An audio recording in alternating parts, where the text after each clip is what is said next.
Listos California Competitive Funding Opportunity and Grant Application Training Webinar. My name is Cindy Logan, and I oversee the grant administration of the Listos California Grant Program. Before we begin, I want to let everyone know that this webinar will be recorded and will be available for on-demand viewing later. If you'd like a copy, please email listosgrants@caloes.ca.gov, and we will send it to you once it's ready. This training is a general overview of the Listos California Tribal Grant Program Competitive Funding Opportunity, and I will also show you how to use and register for the new Grants Central System and how to submit an application in the system. Because this is a competitive process, we are unable to answer questions during this training. Please do not ask any questions in the chat box, and all questions concerning the CFO or the competitive funding opportunity, you'll notice that sometimes I'll call it a CFO throughout the presentation. So all questions concerning the CFO, the process, or programmatic issues must be emailed to listosgrants@caloes.ca.gov. You'll see that email listed in these slides quite a bit. But yes, we cannot answer any questions today. I'm very sorry about that, but we just, because it's competitive, all questions need to come through that inbox.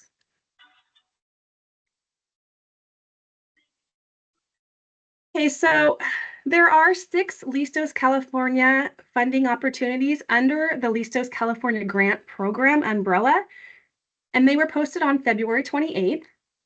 They are the Listos California Statewide Grant Program, the Listos California Tribal Grant Program, the Listos California CERT Support Grant Program, and then there are 3 individual funding opportunities for the Listos California Regional Grant Program for the inland, coastal, and southern regions. Proposals must be electronically submitted in the Cal OES Grants Central System by Tuesday, April 8th, 2025. So I don't know if we have anyone that is familiar with the Listos Grants program or have received funds from it in the past. We used to have more of a paper type application that you would email to us, but now we actually have an official grant system that we just launched back in July of last year, I believe. And so all your applications for this program will need to go through that. And I'll go ahead and explain that later on in the webinar. If you have questions regarding the CFO, the process, or programmatic issues, they must be submitted in writing by email to the listosgrants@caloes.ca.gov. Cal OES cannot assist the applicant with the actual preparation of their proposal.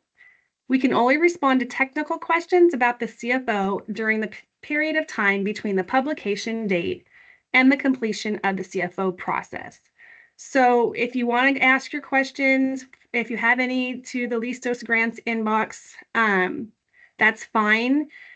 We can only really refer you back to the CFO on answering any questions. So we can really only answer technical questions, but please feel free to ask anything and we'll go ahead and respond. We do have staff there 5 days a week answering those questions.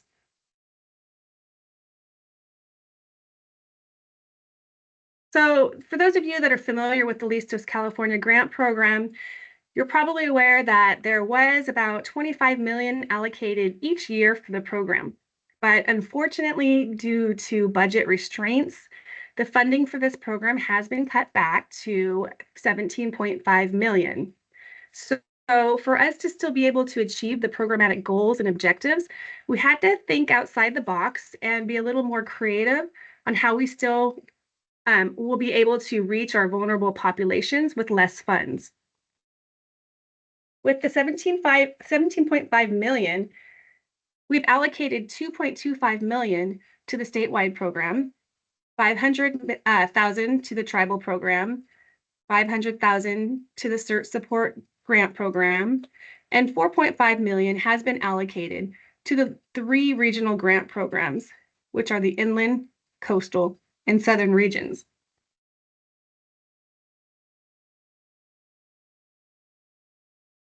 So the purpose, we're just going to go over the Listos Tribal Grant Program today. So the purpose of the Listos California Tribal Grant Program is to support federally recognized tribes located in California and nonprofits that serve federally recognized tribal governments to increase disaster preparedness, response, recovery, and mitigation capabilities in tribal communities. Tribal governments and nonprofits can work independently with other tribal governments or other local nonprofits to provide disaster preparedness information and resources to tribal communities.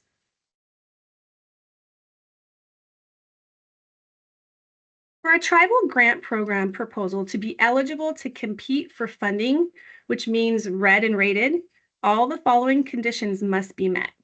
The applicant must be a federally recognized tribe with administrative offices in California or a nonprofit organization with 501c3 status that has the capacity to service multiple federally recognized tribes throughout the state. So in the past, if you're familiar with our program, in the past, we had tribes that were eligible that could apply for this program. We've opened it up to 501c3 nonprofits, to those that have the capacity to serve federally recognized tribes throughout the state. Proposals that don't meet these requirements will be proposals that do not meet these requirements will be considered ineligible and their proposal will not be read or rated.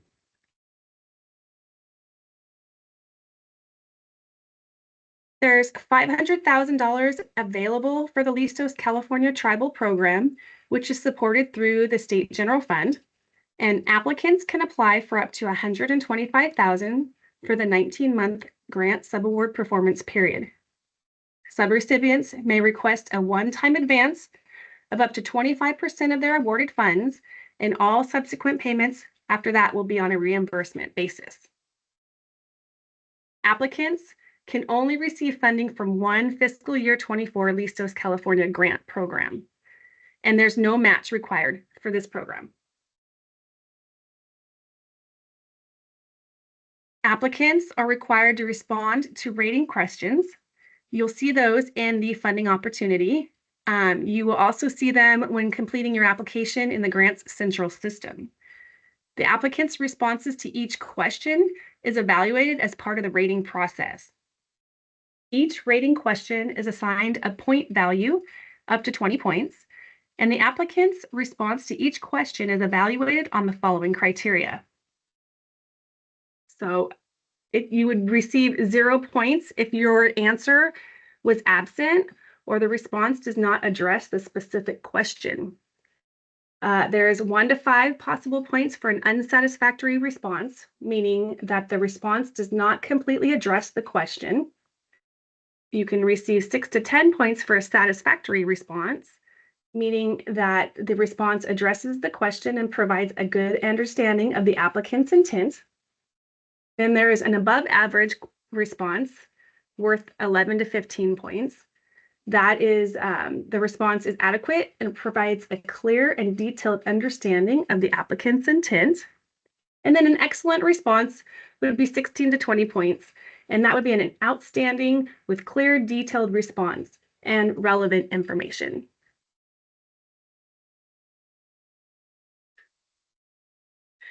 So that's kind of just the general overview of the tribal competitive funding offer. I'm sorry, I keep saying opportunity. So that's kind of just a general overview of the CFO. But now that we've briefly gone over that, let's talk more about how we can apply and where we can apply, because the deadline to apply in the Cal OES Grants Central System is April 8th, 2025. So that's coming up. It's about 3 or 4 more weeks, I think. So there's several ways you can locate the Grants Central System, or GCS as we call it here. One way is the Cal OES website. The address is www.caloes.ca.gov. And when you get on that website, you'll want to click on the button that says Apply for Grants.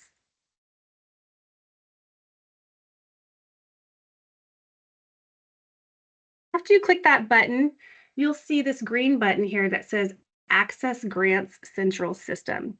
You'll want to click on that.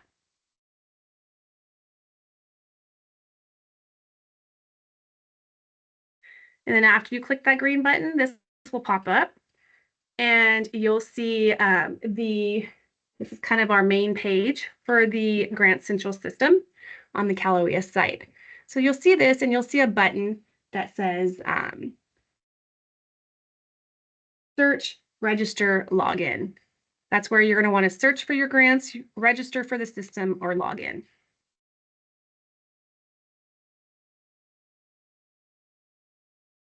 So here is what the login page looks like. If you haven't done so already, all organizations and tribes need to register for a GCS account before they can complete any applications. And only an authorized agent can complete the initial registration. So to register, you'll want to click on the New User, Register Here link, which is located under the Login button. Now, there's another way you can get to the Grant Central system. I kind of showed you the long way. I wanted to show you through the Cal OES website, and then that way you can see the different things that Cal OES offers. You can see where the search for grants is, but there's a lot easier way you can get to the Grant Central system, and that's by going to caloes.intelligrants.com. One easy link, I would recommend that you go ahead and put that on your favorites bar so that you can just click on that anytime and get into the system. And I'm just going to stay here for a second if you guys want to write that down.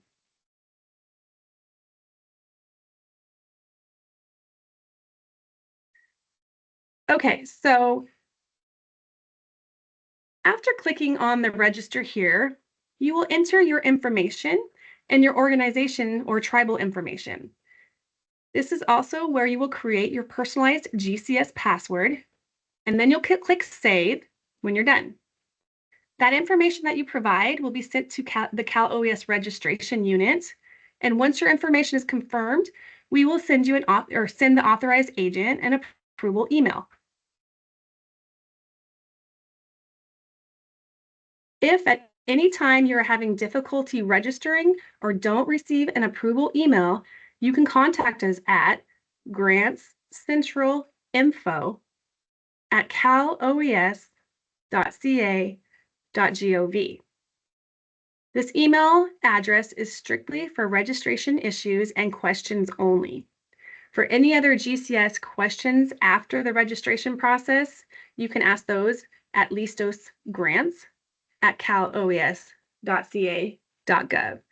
Now, I know I'm throwing out a lot of email addresses, so I'm trying to go slow with these addresses so that you guys can see them. But at the end of this presentation, I'll have all of these up again so that you can have them. So once again, for registration questions into GCS, it would be grantscentralinfo@caloes.ca.gov. Any other questions regarding the CFO or help after registration on GCS would be Listos grants@caloes.ca.gov. Okay, so now that you have received your approval email, you will need to log back into GCS. And the first thing you'll see is a Welcome to Grants Central pop-up message. And this box is notifying you that you must complete the organizational categories to be able to see any funding opportunities on your dashboard. So if you click Got It, you will never see this box again. Or you can click on Remind Me Later, and it will snooze the box to a later time.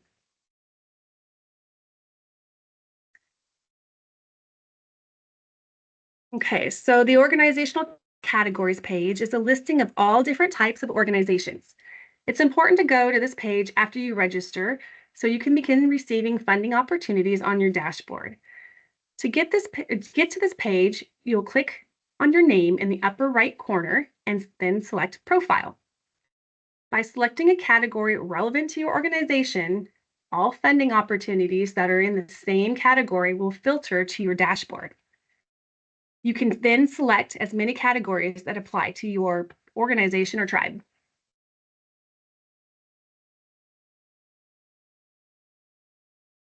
After completing the organizational categories, you will need to go to the organization information section, which is located here on the left blue bar. This is where organizations can either enter their FEIN, which tribes probably wouldn't have, a UEI number, which tribes wouldn't have either, 501c3 status, tribes wouldn't have, but if a nonprofit 501c3 status, if the funding opportunity has one of these eligibility requirements, this is where you will enter it. You'll need to refer to the funding opportunity to see if this is an eligibility requirement for the grant.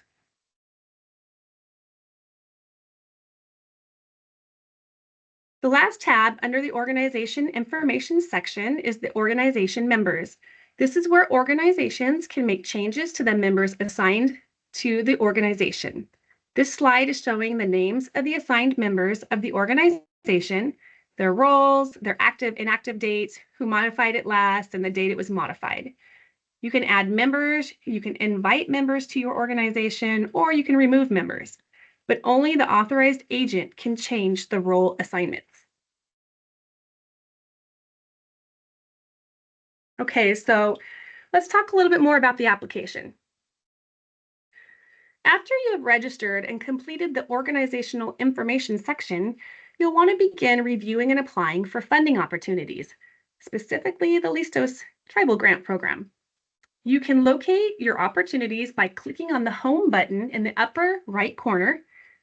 Selecting the Home button will bring you to your dashboard, and it's here that you will see all the funding opportunities based on what you selected from your organizational information you entered. Click on the funding opportunity to either find out more about it or begin an application submission. Once you see a program that interests you, hopefully the Listos California Tribal Grant Program, click on it to get more information and start the application process.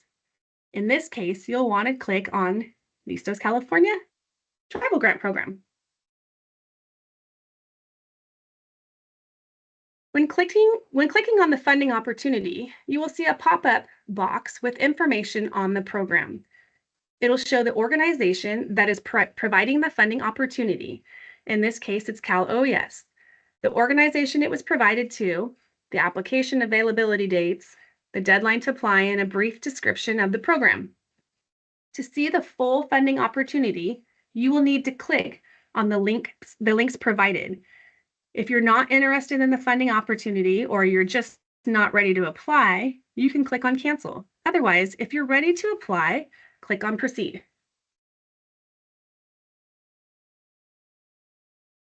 After selecting Proceed, you will arrive at the document landing page. This page has important information such as the program name, the subaward number, the document status. Here it's showing the application is in progress, your organization or tribe name, your role, the application period, and the deadline to apply. The number displayed in the upper left corner is your assigned subaward number. To maintain the proper sequence of your subaward number, we ask that you please avoid canceling your application and starting over, and instead attempt to edit the original application you began if you can. This is also where you will begin building your application. The blue bar on the left are the forms that you will need to complete. There are standard forms, budget forms, service area forms, and signature forms.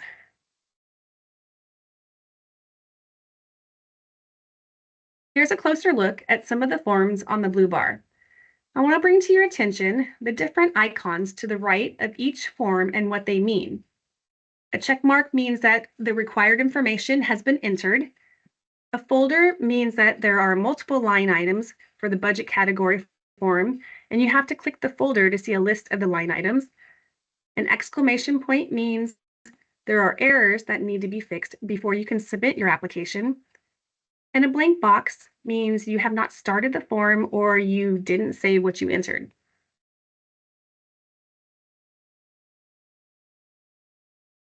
Before we go more into completing the application, I want to bring you back to the dashboard one more time. Let's say that you started your application and had to close out because you went to lunch, and now you have to find your application again. All you have to do is click on the home button to get to your dashboard. Once you have started an application, the document will move from the My Opportunities section to the My Tasks section. You can then click on your My Tasks and it will bring you back to your application. You can also search for your application by clicking on the search button. The search button is located at the top left corner. So moving back to the forms, I'm going to go in sequence on what form is what. This one here, the first one is the application information form. The program name, grant, subaward, performance period, the subrecipient, and subrecipient FEIN number, if there is one, auto-populate. Anything with a red asterisk is a required field. And then when moving on to a new form, always remember to click the Save button first in the upper right-hand corner before moving on to the next form. When you're done, click on the next form at the bottom of the page and it will take you to the next form in order. Now here, it's really tiny. It's kind of hard to see, but that says next form. So just make sure that you hit that save button up here and then you'll go down here and you'll hit next form and it'll just take you to the next one that needs to be completed. Here's a closer view of the top part of the application information form. Again, the program, grant, subaward, performance period, subrecipient name, and FEIN numbers are auto-populated. The implementing agency is the agency, organization, or tribe that is responsible for the day-to-day operation of the grant subaward. The implementing agency and subrecipient can be either identical or it can be two separate entities.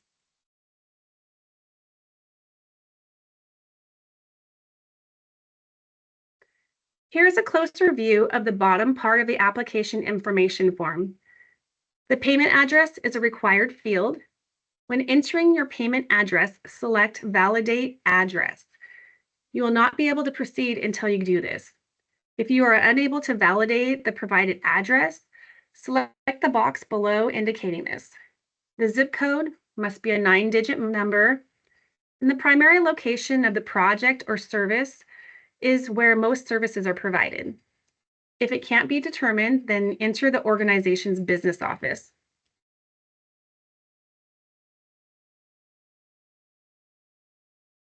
So here is the contact information form. This is where you'll enter the contact information for the grant subaward director, financial officer, your programmatic point of contact, financial point of contact, and governing board body chair, which I don't think that tribes will have that, but nonprofits. Each individual contact must have their unique email address. For example, you cannot list grants manager at gmail.com under each email address field. However, if the same person is listed under two allowable contacts, they can enter the same unique email address under both contact fields. All zip codes must be 9-digit numbers, and the grant subaward director and financial officer cannot be the same person.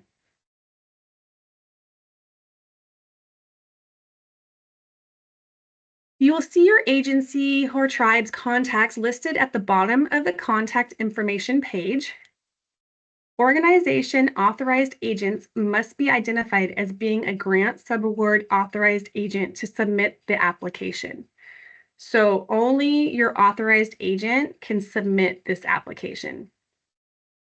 Once the form is completed, remember to click the Save button before clicking on the next form.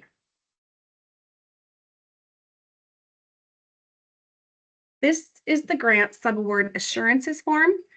To view the assurances, you'll need to click on the link provided Checking the acknowledgement box next to each one will certify that the organization will comply with the assurances required by the program. The next section below is the assurances is asking if your tribe or organization expends $1 million or more in federal funds annually. This amount has increased from the original amount of $750,000. Subrecipients expending $1 million or more in federal funds annually must comply with a single audit requirement. The last part of this form are the FFATA questions.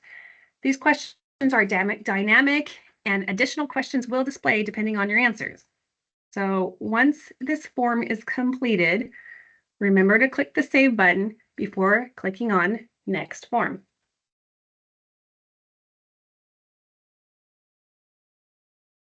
So here is the programmatic narrative form. Applicants must respond to all rating questions, and they will be evaluated as part of the rating process. You can also upload any applicable documents as required per the program supplemental. To make it easier, organizations or tribes have the ability to cut and paste into these boxes.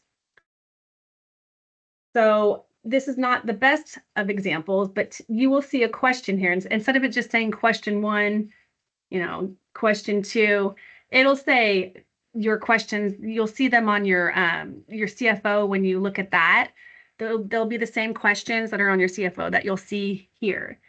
And then you'll need to answer them in here. And that's where the rating process that we talked about a little bit earlier about what's a absent answer, what's a satisfactory or an unsatisfactory or an excellent type of answer. That's where we would rate your answers. Once again, remember to hit that Save button before going on to the next form.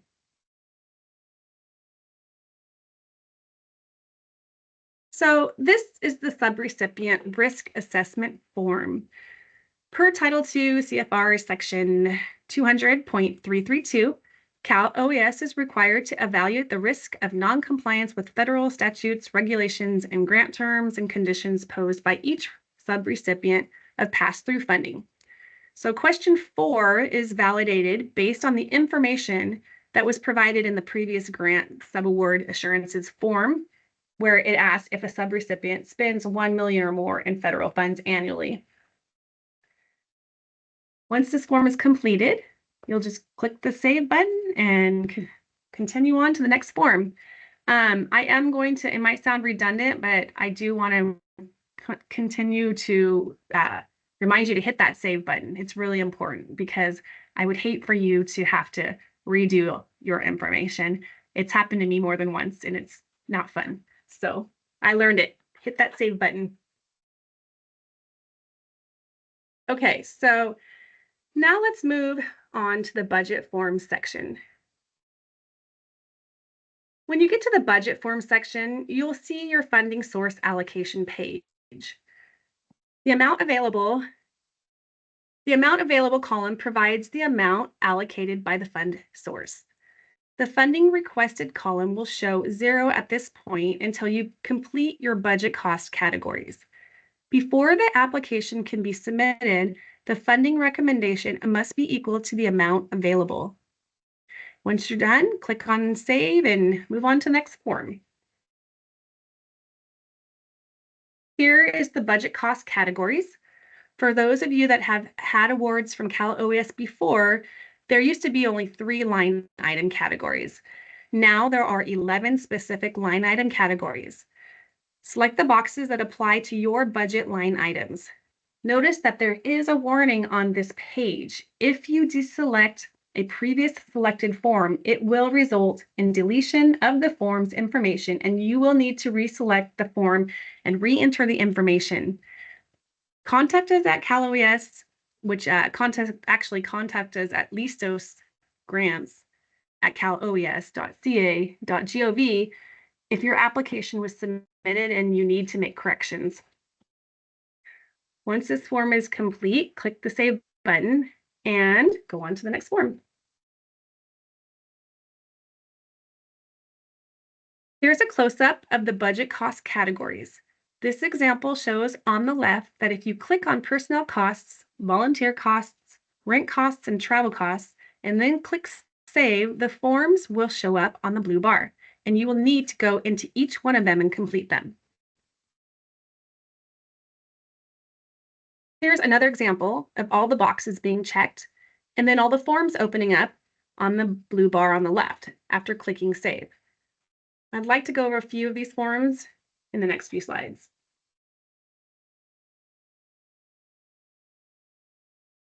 The first one is the Personnel Budget Category form. Here you will enter your line item and description, and then click on the Add button to add additional personnel line items. And don't forget to click the Save button before going on to the next form.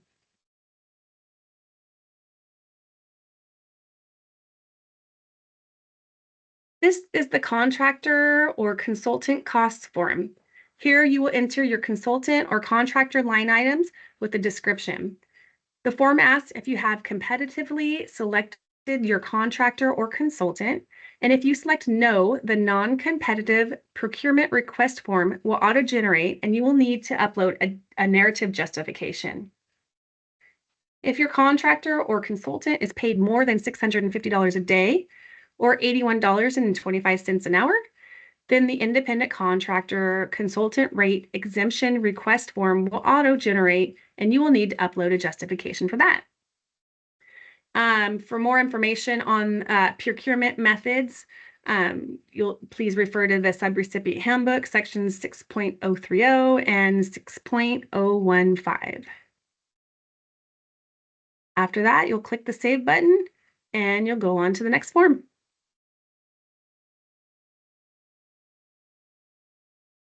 On the left-hand side of the screen is the rental costs form.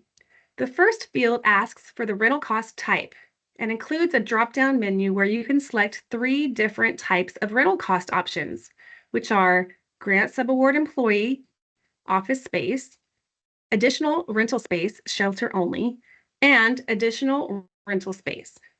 For the Listos California grant program, the only allowable option is grant subaward employee office space.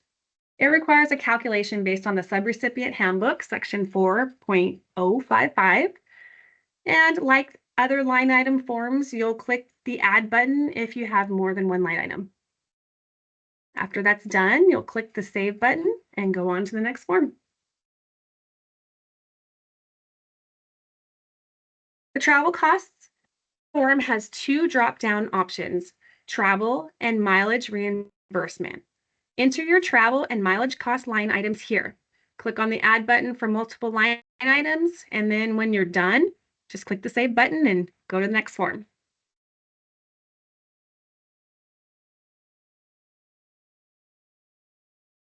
So the next few slides are the service area forms. Oh, actually, I'm not there yet. Sorry, I apologize. There's one more slide here. The other operating cost form is used for, okay, so there's one last form called other operating costs. It's used for all other types of operating costs that do not have a specific budget line item type. Line items on this form must include a description of the line item, and a calculation must be entered in the calculation description field, and the total amount must be entered in the calculation total field.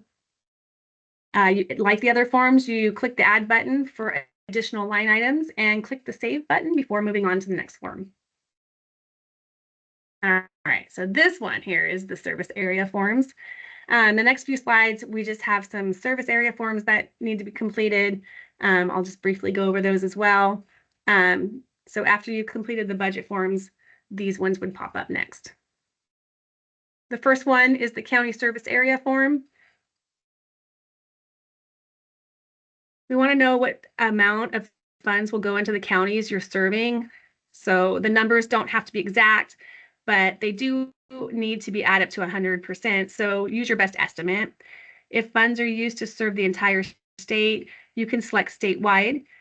When you click the Save button, it will automatically populate the percentages and the funding amounts evenly. This one here is the congressional districts form.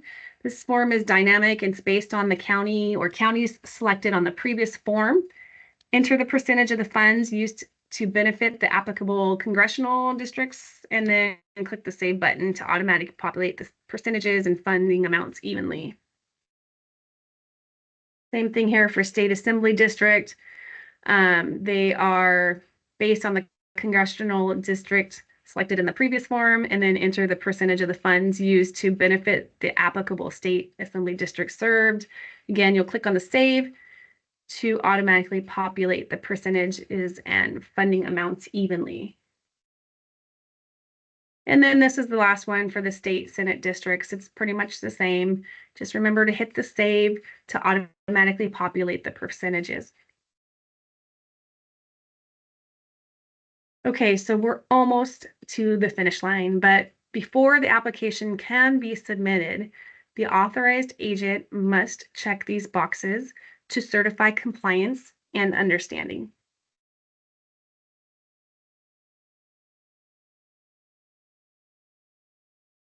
So once the save button is clicked, the authorized agent's name, signature, date executed, and title is automatically populated. And then the final step is the most important step of all, which is clicking on the Save and Submit Application button when you are done. So this is the button right here of all buttons. That's when you want to submit. Once your application has been submitted, you can check on the status under Status History.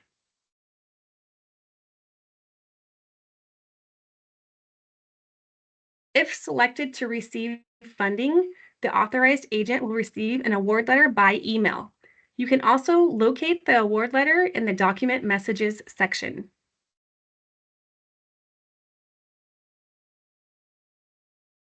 So now that I've shown you how to register and submit an application, I have a few important reminders before we wrap this up.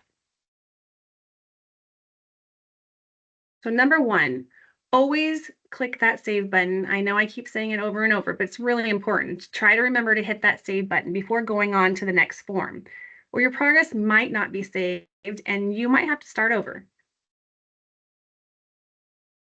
The other thing too is after you hit that save button, if there's any errors or something that's required that you didn't complete, it'll pop up right here in the right-hand corner, and it'll tell you that there's some errors. It's kind of like, well, yeah, it's there. They'll just tell you that there's some errors and that that need to be corrected, and you can't submit your application until those errors are corrected. So here's an important reminder. The deadline to apply is Tuesday, April 8th, 2025, and all proposals must be electronically submitted in the Cal OES Grants Central system by then. So Tuesday, April 8th, it's coming up like 3-4 more weeks. So we really look forward to your applications, and we're hoping you'll apply. This is the last slide here. This is just all the email addresses that I had mentioned in the links. So here is the link to the Grants Central system. There's the hard way and the easier way, or maybe the easy and the easier way. That is caloes.ca.gov, or an even easier way would be caloes.intelligrants.com. For any registration questions in GCS, that if you're having a problem registering or not getting an email back confirming that you're registered or whatnot, then you'll want to email grants central info@caloes.ca.gov. And then for any other type of technical questions on GCS after you register, maybe you're not able to move forward, or you have an error that you're not understanding, or this is a new system for us, so trust me, we have a lot of questions too. We work through it. Please be patient with us because we're working through this too. This is our first time with the Listos grants here. There's been other grants here with Cal OES, but our team here, this is their first time working in GCS with the Listos grants. So if you have any technical questions on the funding opportunity, or if you have questions on submitting your application issues with GCS, email the Listos grants at caloes.ca.gov. We've got 4 great grant analyst here just waiting for your questions and waiting to answer you. So yeah, that's pretty much it. Oh, and I did also want to mention that there are some other hazard or homeland security type grants out there. So these are state funds. You are allowed to use these state funds as match for those federal grants that you might have, as long as they are being used for Listos California eligible activities. And once again, those eligible activities would be anything that would help you educate the tribal communities on emergency preparedness, anything you would need to educate the community. And I guess that's it. This concludes our presentation.